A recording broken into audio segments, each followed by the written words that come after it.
Yes, sir. Holla at your boy. We're in the Nissan Skyline GTR. Yo, these seats are, if you're 6'1", you know what I mean? Got a decent physique, all that, or not, I don't know. It might be perfect for everybody. For me, it's perfect. Perfect, like a glove. I'm sent the bolstering, yeah. It ain't too crazy for me. It's just comfortable, perfect. The seats, literally, like the brides. People switch to brides. I don't even know how to say all the seats because they don't matter. The original R32 GTR seats are perfect. I like them better than I've sat in some 34 seats. These are better. I've sat in Porsche seats. These are better. I've sat in Camaro ZL1, Recaro seats. These are better. And I'm honest opinion. I really love these seats. That's why it's a perfect daily driver. So I'm trying to get my daily drive back up.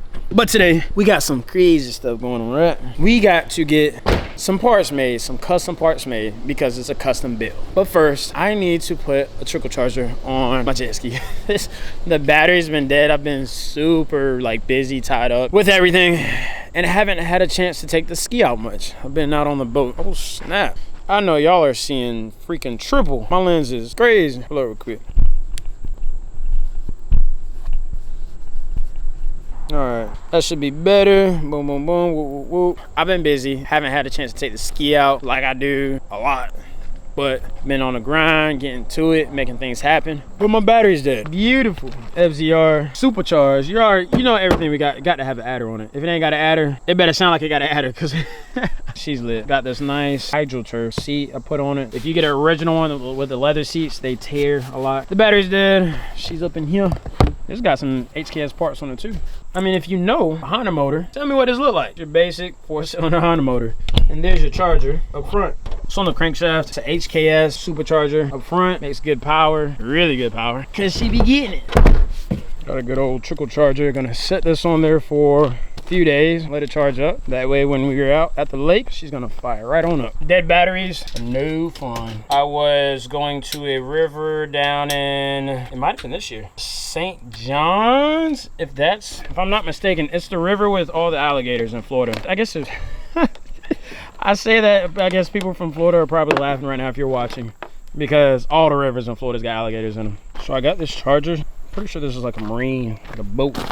Oh, I say it like I'm not putting this on a jet ski. I'm gonna plug it up, see what I got. Never used it. Those of you that know FZRs, I got a couple little nicks here, but I want to get the whole thing redone. The hole is beautiful. Beautiful, beautiful, beautiful. Watercraft folks, I appreciate it. All right, my ground, and I got my red here. So the ground is resting on it. Let's see, we got green. Let's touch the red. Oh snap, just like that. So it's working. Got those bolted in good. Charging good. So I'm gonna drop this in here. Let this sit for, I don't know, a week, a couple days, whenever. Good as new. Oh. Hey, you know how stuff like to act up when you shut that door. This is about to get retired. If it don't work, I'm gonna try it on some other stuff. Beautiful people. So I got the trickle charger on the ski. That's gonna be ready for me when we go to the lake. Back to the GTR. So this car needs a lot still. And an update where we're at today with the GTR, we're going to do work to get the custom drive shaft made. The original drive shaft is a 2-piece drive shaft. 2-piece.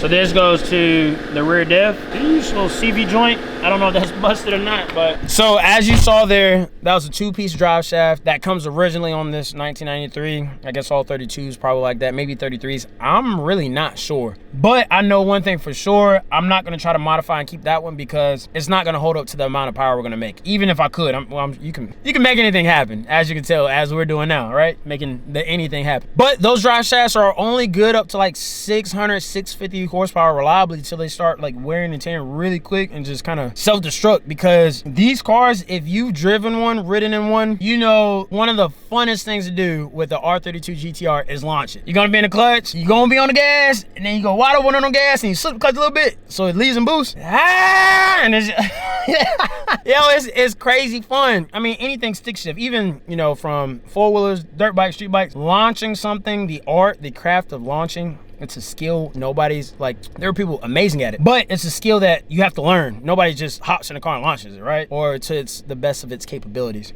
So when you have all that power, it's even fun. The more power you have, the more fun you're gonna have launching it, because you're just leaving from a dead stop to, you know, your 60 foot is just crazy insane with an all-wheel drive car. So 600 to 650 is where that drive shaft limits. This motor is gonna be making a lot more than that. That being said, it's also making all that power to the rear of the car because it's not all-wheel drive no more. So it's even more of an abuse compared to your average 600 horsepower GTR, which is making all that power to all four wheels. So it's kind of lifting some of the pressure off of that drive shaft. I'm going to get a single piece drive shaft made, and you're going to see how I'm going to do it. I have some parts here. I'm telling y'all stories about how much fun it is launching a car. It's a lot of fun. Like it.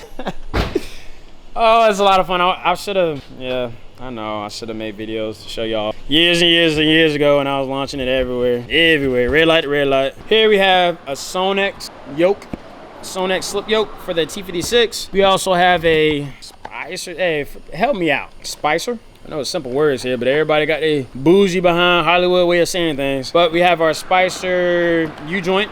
And we also have our Strange. If you know Strange Engineering, they make a lot of high horsepower performance axles for any and everything, right? Drive shafts, axles. But this is the weld yoke, which is getting welded to the drive shaft that we're having made. And we got some stickers. Let's open up some of this stuff. Check it out, folks. So we got the slip yoke. Sonex. This is really nice. You can tell the quality. It's a chromoly slip yoke and a universal joint. I went with the 1350. So there's different sizes. 1330. I think 1310. This is 1350. I'm sure there's other sizes, but this is all I need. Enough to hold enough power for this car to do its thing and not break. So there's a joint, the slip yoke, and I also have the weld yoke. So the weld yoke, this part here is going to be welded to the 3-inch drive shaft, and that's going to sit like this and rotate and do its things with the universal joint, the 1350 universal joint.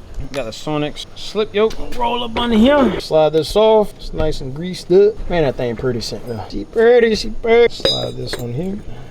Making magic happen, folks. We're making magic happen. Ain't no way this wrong slip yoke. Ooh-wee, she slide on there nice. That's a good tight fit right there. So it hit the back just now. What we're gonna do is slide it out about 1 inch, 7/8 to 1 inch there. And I'm gonna take the measurement from the center, this here, to, in which really I can subtract it. I don't have to run a tape measure back anymore, because I've measured from this face here, or the face of that output shaft, to there we go, to this face, this bolt face.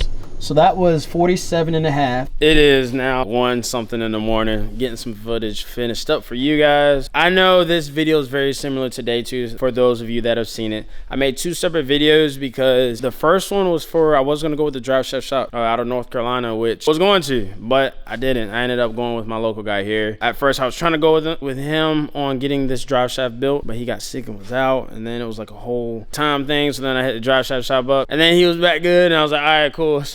So the measurements on how I took it, and I made that drive shaft at about, it was pretty late at night too. When I was doing the math on the measurements, it was measured it, double checked it, then I like made an adjustment, triple checked it, way over, like it was so simple. I just overthought the piss out of it. Yeah, math. My math ain't that bad. I'll say it like that, right? So with my math not being that bad and me struggling that much because of being out here tired, knocking this out late nights, early mornings, getting this thing done up for you, I just left that out of it. The drive shaft came out great. I'll let you see it in the future videos, so let's keep up with it. And I also saved a whole lot of money going with my local guy here. He's made a lot of good steel drive shafts for a lot of fast cars. He made different material ones too. For steel ones, high horsepower cars, the ones he's made that I know personally, they held up just fine. That's why I went with him. I know it's gonna be great, not worried about it. And we're gonna keep more videos rolling with you because this thing is, the GTRs are right here behind you guys. I'll let you, it's dirty, it's so dirty.